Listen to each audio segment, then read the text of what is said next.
At Christmas dinner, my daughter gave out gifts worth thousands of dollars. Rolex watches, Louis Vuitton purses, the latest iPhones to every single person at the table. Except me. Then she laughed, raised her glass of champagne, and said, "Oh, we forgot about you, Dad. Forgot about me. The man who paid for her 4 years at Stanford at $70,000 a year. The man who wrote a check for $40,000 so she could walk down the aisle in that designer gown she just had to have. The man who gave her and her husband the down payment on this very $1.2 million Dallas mansion we were eating in. That wasn't forgetfulness. That was a knife twisted slow in front of the entire family. And I knew right then they thought they had me cornered, humiliated, finished. But what they didn't know, I had been preparing for months. And in my jacket pocket was something that would end their little game forever. Not a trinket, not a joke, but documents worth more than every bauble under that glittering Christmas tree combined. Before I lay those papers on the table, let me pause a second. Please subscribe to Brian's Story and tell me in the comments where you're listening from, because I want to know who's with me when I open this wound. My name is Walter Harrington. I'm 72 years old, a retired civil engineer from Dallas, Texas. For 5 decades, I built bridges, hospitals, schools, structures that still stand strong against wind and time. I thought I'd built my family the same way, on steel and concrete foundations. But blood, I've learned, can be weaker than money. For 15 years, I wrote check after check. College tuition, medical emergencies, cars that broke down at just the right time, endless house repairs. $350,000. That's the number I had tallied before the first glass of wine was poured at that Christmas dinner. Every dollar was supposed to buy safety for my grandchildren, stability for my daughter, opportunity for her husband. Instead, it bought a lifestyle of excess, a new BMW every other year, vacations to Cabo and Paris, furniture imported from Italy. And still, when the money flowed, gratitude was scarce. And when the money stopped, I was no longer a father. I was an obstacle. A man to be mocked in front of his own family. So yes, I smiled when Caroline said she had no gift for me, because I knew she had given me the greatest gift of all, clarity. And clarity is worth more than gold. I wasn't there as the family's wallet anymore. I wasn't there to be shamed into one more loan, one more bailout. I was there to bring an ending. And when I pulled that envelope from my pocket, the entire room leaned in, expecting me to laugh off the insult. But what I carried wasn't laughter. It was leverage. 15 years of betrayal written out in numbers and signed by lawyers. Caroline thought she'd orchestrated the perfect Christmas ambush. What she didn't know was that this Christmas, the ambush belonged to me. I still remember the night before Christmas Eve when the mask finally slipped. I had just come back from the hardware store carrying a few things to patch a loose hinge in my old study. When I opened Caroline's back door, the smell of burnt coffee and something sour hit me first. Then I saw it, the kitchen table buried under piles of paper. Stacks of credit card statements, overdue notices, crumpled receipts. It didn't look like a family's kitchen anymore.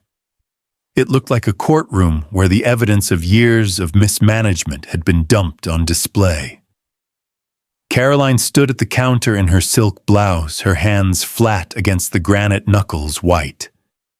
Ethan leaned in the doorway, arms crossed, that familiar smirk tugging at his lips. She didn't even greet me. Her voice cut the air like a blade. "Dad, we need $20,000 today. Not next month. Not next week. Today." I set my keys on the counter, slowly trying to buy myself a few seconds. Show me the estimate, I said. I just want to understand. Carolyn's eyes darted toward Ethan, then back to me. She shifted, avoiding my gaze. The pool is cracking, the roof is sagging. The contractor says it could collapse. We have children sleeping in that house. I held her stare. Then let me see the report. Ethan finally spoke, his voice dripping with contempt. We don't need estimates, Walter. We need action. This is the third time this month we've had to beg for what should be automatic family support. Third time. He wasn't wrong about that. First, it was the Lexus transmission, $4,000. Then Emma's dental surgery, $3,000 more. And now this, another emergency. I tried once more, softer this time. Caroline, maybe I could sit down with you and Ethan. We could look through your budget, figure out how to manage better. Her palm slammed the table so hard the stack of bills scattered to the floor. We don't need a lecture, Dad. We need you to act like family. Ethan leaned close to her ear, whispering something low, but I caught the words selfish, holding back. Caroline's shoulders stiffened. She turned back to me and her voice dropped into a tone I had never heard from my little girl. Cold. Surgical. Maybe you should just leave. You're clearly not part of this family anymore. Those words didn't come from a stranger in the street. They came from my own daughter, standing in the $1 million kitchen I had paid for beneath chandeliers I had bought in a house I had mortgaged my peace of mind to secure for her. My hand gripped the door frame, feeling the grooves of the wood ground me while the rest of the room spun. The refrigerator hummed softly. Ethan exhaled in satisfaction. Caroline bent over the papers, dismissing me like I was nothing more than a rejected loan officer. I walked out quietly, my legs carrying me to my car, as if they belonged to someone else. Through their glowing kitchen window, I could see them already huddled together, plotting, relieved maybe that the stubborn old man had finally broken. But they were wrong. Driving home through the Dallas streets lit with holiday lights, something inside me shifted.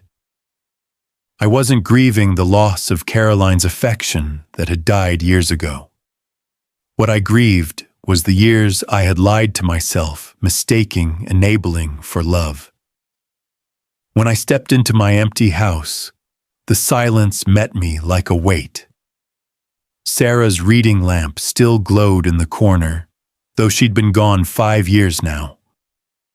I poured myself a bourbon into her good crystal, the set Caroline had once admired and hinted she'd inherit.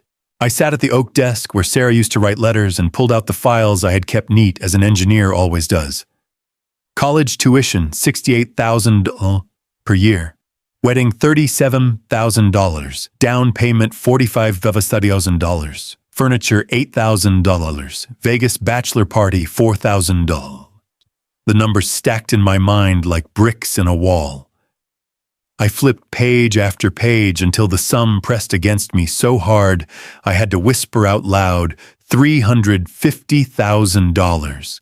I set the papers down my hand, trembling just a little. The bourbon burned my throat. And then I did something I hadn't done in years. I closed my eyes and prayed. Lord, give me the strength to stop this. Give me the courage to say no. And in that quiet room with Sarah's lamp glowing beside me, I felt something steady take root in my chest. For the first time in decades, I knew what needed to happen next. The next morning, I woke before dawn. I didn't bother making coffee. My mind was already buzzing sharper than caffeine ever made it. For years, I had responded emotionally, guilt, fear, the constant need to keep the peace. But I was an engineer once. Engineers don't solve problems with tears. We define the problem, gather data, build a structure, and make it stand. And right there in my study, surrounded by decades of canceled checks and receipts, I realized the problem wasn't just Caroline's greed. It was my compliance. I had trained them to see me as an endless resource, a bottomless ATM in gray hair and a soft heart. No more. At 9 sharp, I walked into the downtown office of Richard Cole, my attorney of 12 years. His office smelled of leather and oak polish, his desk neat as a blueprint. "Walter," he said, adjusting his glasses, "estate planning again, something more urgent." I replied, lowering myself into the chair across from him. "I need to understand my options regarding, let's call them long-term family loans." Over $350,000. He frowned, pen poised above his legal pad. "Do you have contracts?" I shook my head. No paper. But years of checks, transfers, bank records. Enough to prove the pattern. He scribbled, his brow furrowed. "Recovering without contracts will be difficult. I'm not interested in recovery." I leaned forward. "I'm interested in leverage." He studied me for a long moment, then set his pen down. "Go on." For the next hour, I explained my idea, my voice steady, my calculations precise. Richard's eyes narrowed as the plan unfolded, but he didn't interrupt. Finally, he said, "What you're describing is possible but aggressive. You'd be stepping into the role of creditor." "Not stepping," I said. "I've been one for 15 years. I'm just making it official." 2 days later, I was sitting across from Maria Delgado, a private investigator Richard recommended. Her office was above a hardware store, papers stacked high, the smell of strong coffee thick in the air. "Background on your son-in-law?" she asked, scanning my handwritten request. "Financial history, credit reports, gambling if there's any." "I want the full picture." She lifted her brows. "You're sure you want to know I've been blind long enough?" I said. When the report arrived by encrypted email, I printed every page and laid them across my kitchen table like battle plans. Ethan Johnson was drowning. $42,000 in maxed-out credit cards. $55,000 in gambling debts to private bookies, some with reputations that made my stomach turn. A payday loan at 34% interest already in default. And the house, the same Dallas mansion I had poured my savings into, was 3 months behind on its $6,000 monthly mortgage. The picture was worse than I had imagined. They weren't just careless. They were reckless. They were playing with borrowed chips on a table they didn't own, betting on the hope that I'd keep covering the losses, but not this time. That evening, Caroline called. Her voice was honey again, soft, practiced. "Dad, about what I said yesterday." "I didn't mean it. We just get stressed. The kids." I know I interrupted gently. "I've been thinking too. Maybe I can liquidate some investments, but it has to be done right. Bigger amounts take time.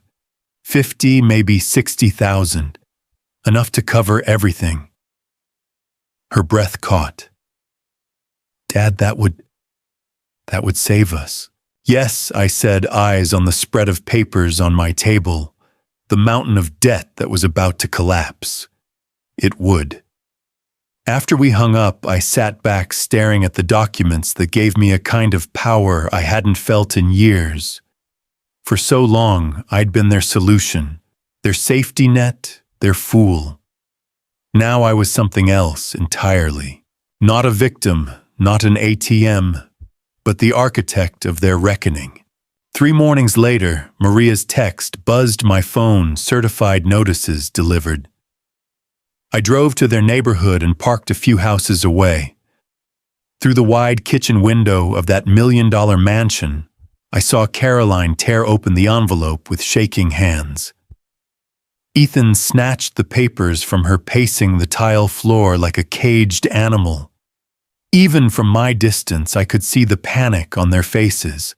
The letters were official Midwest Recovery Services, the collection company I now owned, demanding immediate repayment of $97,000 in consolidated debts, 10 days to comply or face legal action. My phone rang less than an hour later. Caroline's number flashed. "Dad," her voice cracked.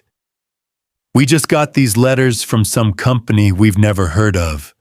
They're saying we owe them almost $100,000. "This has to be a mistake, Strange," I said, sipping my coffee. "What's the name on the letter?" "Midwest Recovery Services." "Ah, perfectly legitimate," I replied evenly. "They probably purchased your outstanding debts from other creditors. It's common practice." Silence, then a strangled sound from her throat. "We can't pay this. Dad, we don't have that kind of money. Please, you have to help us." If you've ever been pressured by family to solve problems they created themselves, drop a "still here" in the comments. Because I know many of you have walked this same road. By that evening, their panic had turned to fury. My sister Margaret called from Phoenix, alarmed. "Walter, Caroline says you've lost your mind. She claims you're buying her debts to destroy her." I let her words settle. Then I asked, "When's the last time Caroline spoke to you without asking for something?" The line went quiet. Margaret couldn't remember. The next day, the attacks multiplied. An anonymous complaint to my bank accusing me of elder abuse. A call to the police suggesting I was no longer mentally competent. Caroline even contacted our old pastor, sobbing that I needed intervention before I ruined myself. It might have worked if I hadn't prepared. 3 days earlier, I'd sat in Dr. Harrison's office undergoing a full cognitive evaluation. The report sat in my safe, signed and notarized cognitive function, normal, no evidence of impairment. My financial advisor had provided years of meticulous records showing consistent, rational decision-making. And tucked neatly on my desk was a letter from Pastor Williams himself, attesting that I was of clear mind and firm faith. Because yes, faith mattered. I knew Caroline and Ethan thought my Sunday prayers were just habit, a relic of my generation. But I had learned to anchor myself in something steadier than their manipulation.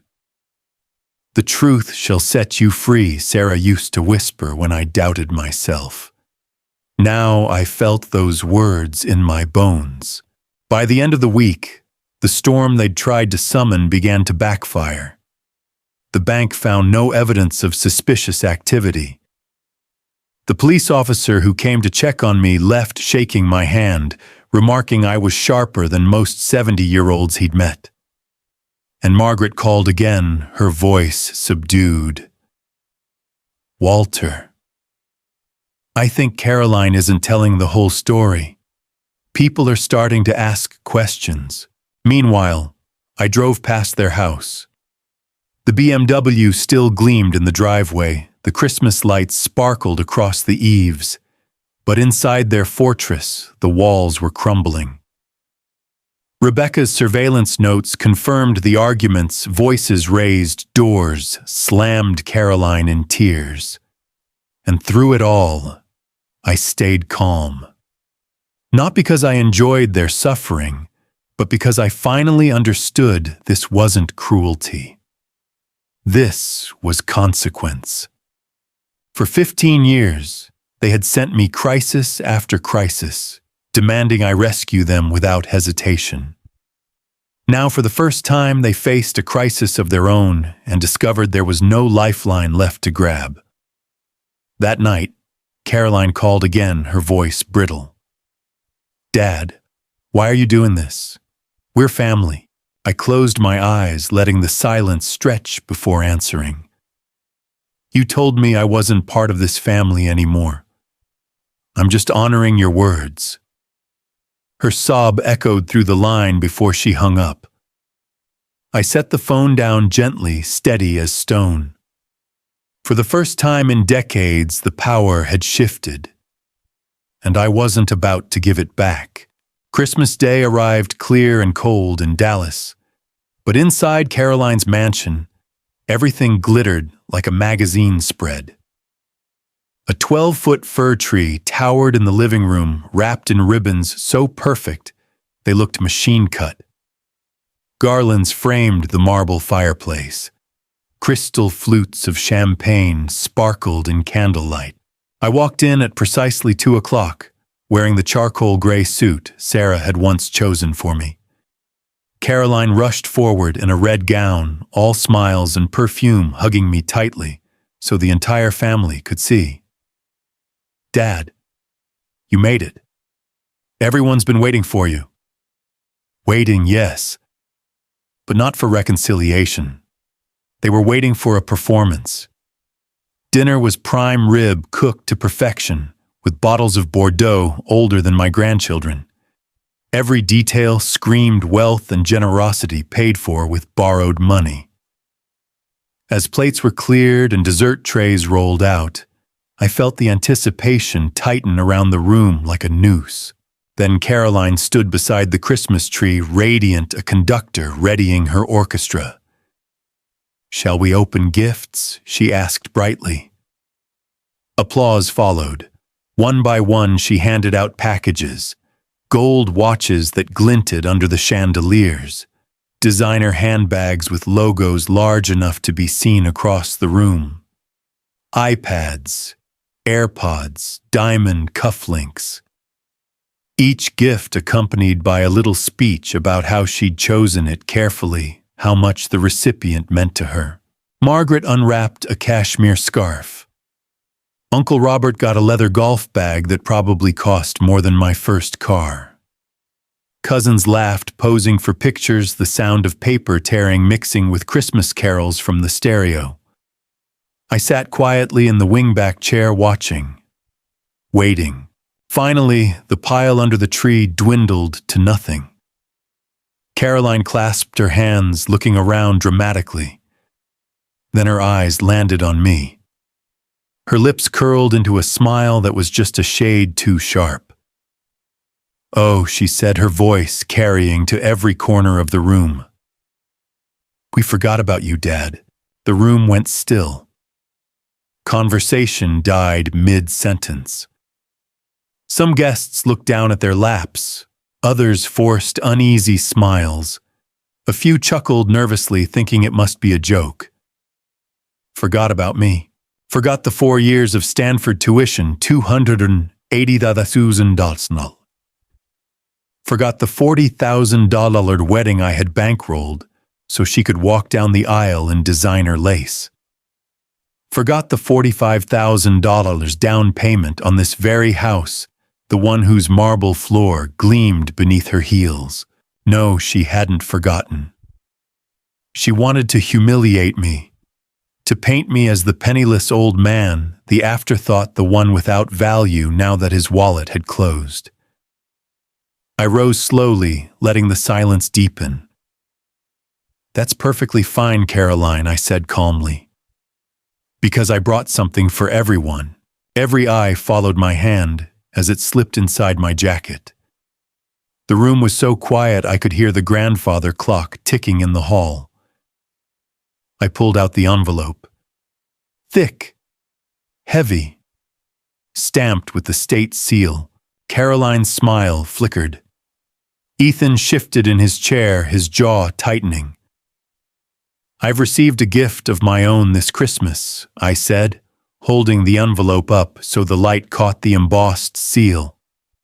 "A gift worth more than every present under this tree." Slowly, deliberately, I laid the documents on the coffee table and spread them out like playing cards. "This house," I said evenly now, "belongs entirely to me." Gasps rippled across the room. Margaret blinked, stunned. Uncle Robert leaned forward as if he hadn't heard correctly. Caroline's face drained of color. What? What do you mean, unpaid debts totaling $97,000? Mortgage defaults spanning 4 months. Legal consolidation of every outstanding obligation. As of December 26th, you have 48 hours to vacate this property. Ethan shot to his feet, fists clenched. This is insane, you can't. Everything I've done is completely legal. My voice cut across his. These documents represent 15 years of your manipulation, of your lies, of my generosity squandered. And now the reckoning. The room buzzed with overlapping voices, protests, confusion, shock. Caroline's eyes filled with tears, her hands trembling as she reached for the papers. But I stepped back, my face steady. For years you told me I was family when you needed money. And when I stopped, you told me I wasn't family at all. I looked directly at her. I'm simply honoring your decision. The silence that followed was absolute. Caroline collapsed into her chair, sobbing. Ethan cursed under his breath. Around us, relatives exchanged wide-eyed glances, whispering, unable to comprehend how Christmas dinner had turned into a courtroom. And me, I felt only calm. For the first time in 2 decades, I wasn't the punchline. I was the judge delivering the verdict. The morning of December 27th was cold and bright. I watched from my car as the sheriff's deputy walked up Caroline's pristine driveway, his boots crunching the frost. He carried a manila envelope in one hand, a clipboard in the other. He posted the eviction notice on the front door with practiced efficiency. 1 nail, 1 sheet of paper, a stamp of finality. Neighbors peeked through curtains, whispering. The Johnsons, the family with the perfect lawn and the glittering lights, were now the family with an eviction notice for all the world to see. I didn't get out of the car. I didn't need to. I had already read every line of that document a dozen times. 48 hours to vacate. 48 hours to face the consequences they'd spent years dodging. Later that afternoon, Rebecca the investigator sent her surveillance notes. Ethan was pacing the driveway, his voice carrying loud enough for half the cul-de-sac to hear. Caroline sat on the front steps, hair tangled still in her robe, clutching her phone like a lifeline. At one point, she hurled it into the yard, screaming. Neighbors recorded on their phones. The perfect image was cracking. My phone rang constantly that day. First Caroline sobbing, then Ethan spitting threats. You'll regret this, old man. We'll sue you into the ground. We'll take everything from you. But I knew better. Their money was gone, their credit destroyed, their reputation unraveling by the hour. And the law was on my side. I poured myself tea in Sarah's china cup that evening, the same one she used to hold during her nightly devotions. I sat by the window, watching the winter sunset paint the Dallas skyline gold and crimson. And I prayed. Lord, I've spent years confusing weakness with love. I've been blind to the truth because I wanted to protect what was already broken. But tonight I see clearly. Thank you for giving me strength to stand firm. It wasn't triumph I felt. It was peace, steady, heavy, honest. 2 nights later, Rebecca reported that the BMW was gone, towed away in the dark. The Christmas lights Caroline had paid someone to hang were stripped down in haste. Boxes piled by the curb. By December 28th, the house stood hollow, stripped of its luxury echoes, bouncing off the marble floors I had once been so proud to gift them. I drove by one last time. Caroline stood in the yard, clutching a box, her face streaked with tears. Ethan barked at her to move faster, his voice brittle, panicked. When she saw my car, her eyes locked on mine. For a moment, I thought she might scream or beg or run toward me. Instead, she just shook her head, lips forming words I couldn't hear. I didn't stop. I drove past slowly, then turned the corner, leaving them to the ruins of their choices. That night, alone in my study, I opened Sarah's worn Bible. The pages fell to John 8:32, and you will know the truth, and the truth will set you free. I whispered it aloud, the words steadying me more than any legal paper ever could. The truth was, this Caroline and Ethan had mistaken my love for a weakness to exploit. I had mistaken enabling for duty. And now the truth had finally come to collect its debt. I closed the Bible and set it gently on the desk. My hands didn't shake. My heart didn't race. For the first time in 15 years, I felt whole. The reckoning wasn't about revenge. It was about release. The day after the eviction, my doorbell rang just after dawn. I opened it to find Caroline standing there, her eyes swollen from crying. Her coat wrinkled, her hair unwashed. Ethan lingered at the curb, pacing like a caged dog, arms crossed, jaw tight. Caroline clutched a box of papers against her chest. School notices, medical bills, who knows what else. She looked smaller than I remembered, like the years of excess had melted away overnight. "Dad," she whispered. Her voice was hoarse. "Please, don't do this. Don't take the house. Think about Emma and Tommy. Think about your grandchildren." I let the silence stretch, studying her face. Behind the pleading, I saw the same calculation that had been there for years. The assumption that if she invoked the children, I would cave. Finally, I said, "Caroline, I am thinking about them.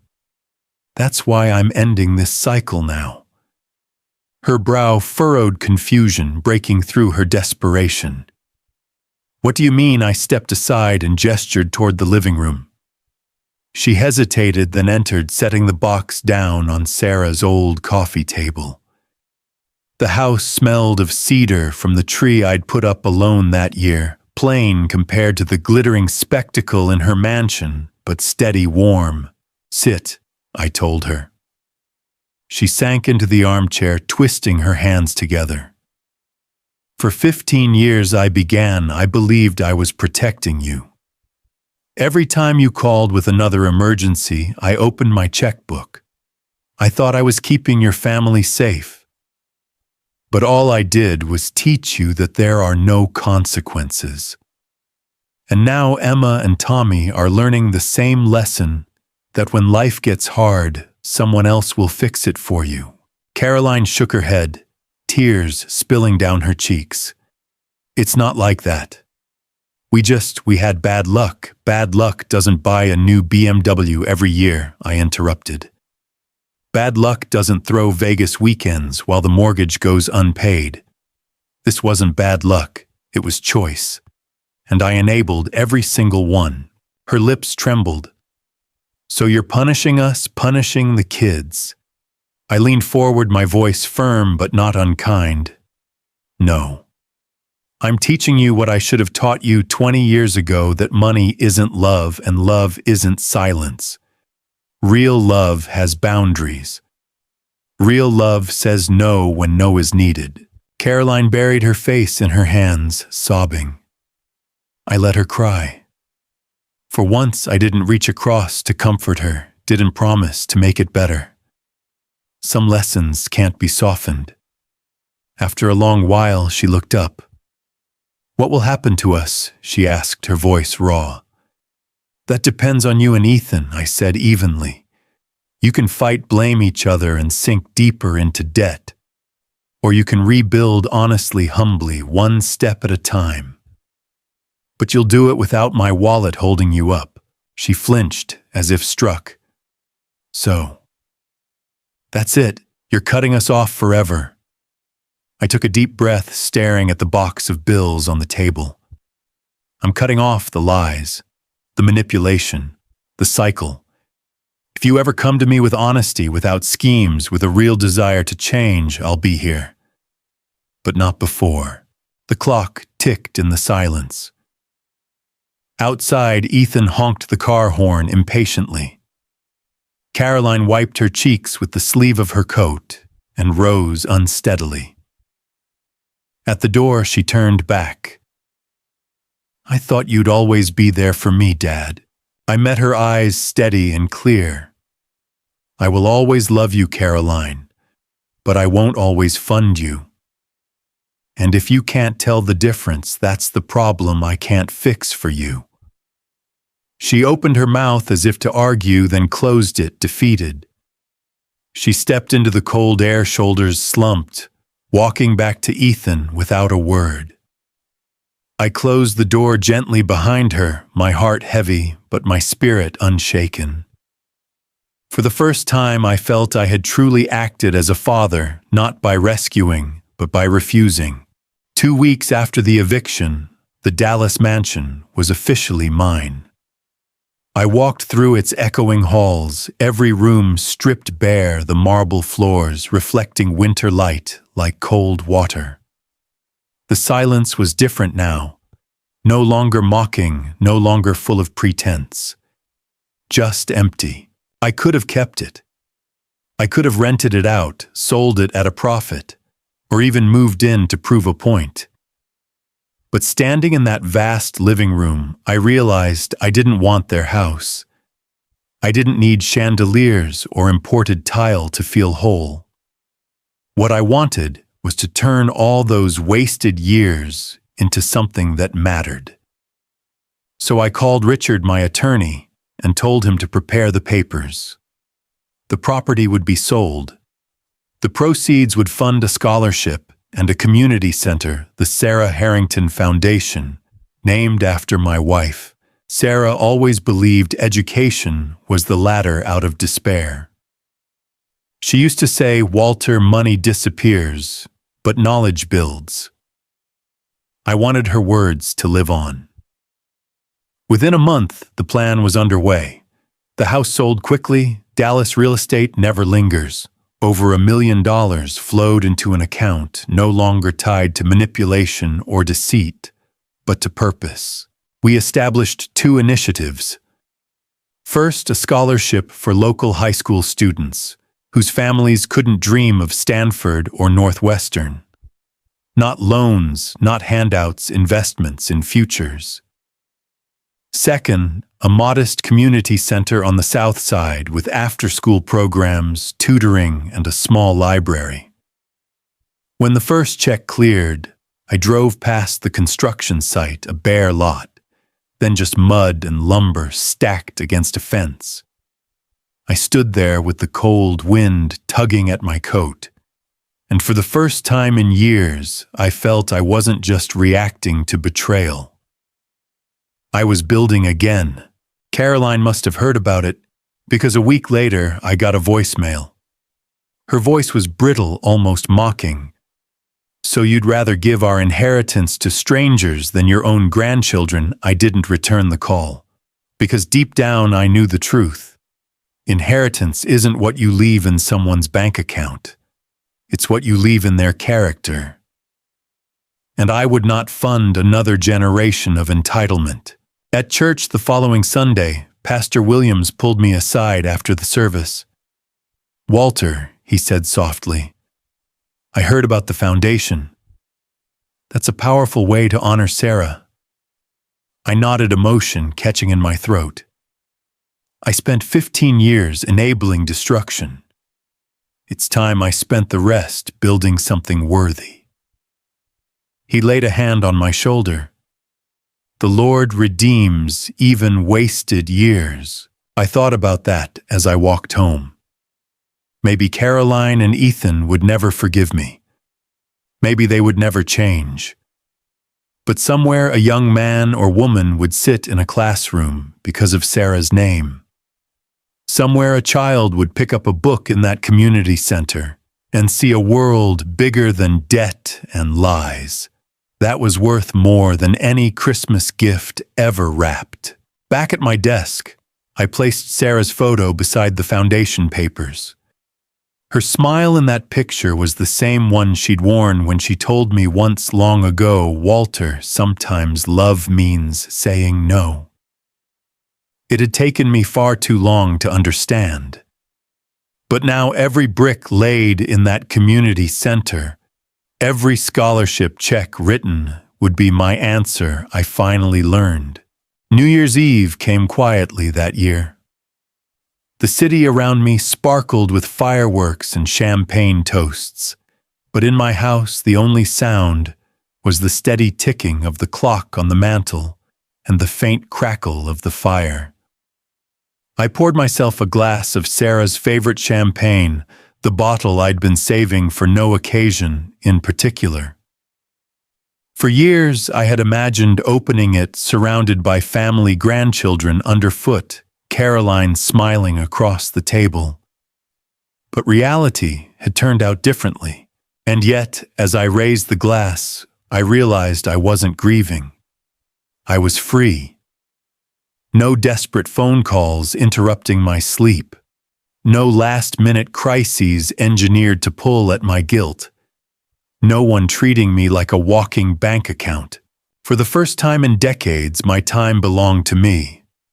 My money was mine to direct towards something meaningful. My peace of mind was no longer hostage to their manipulation.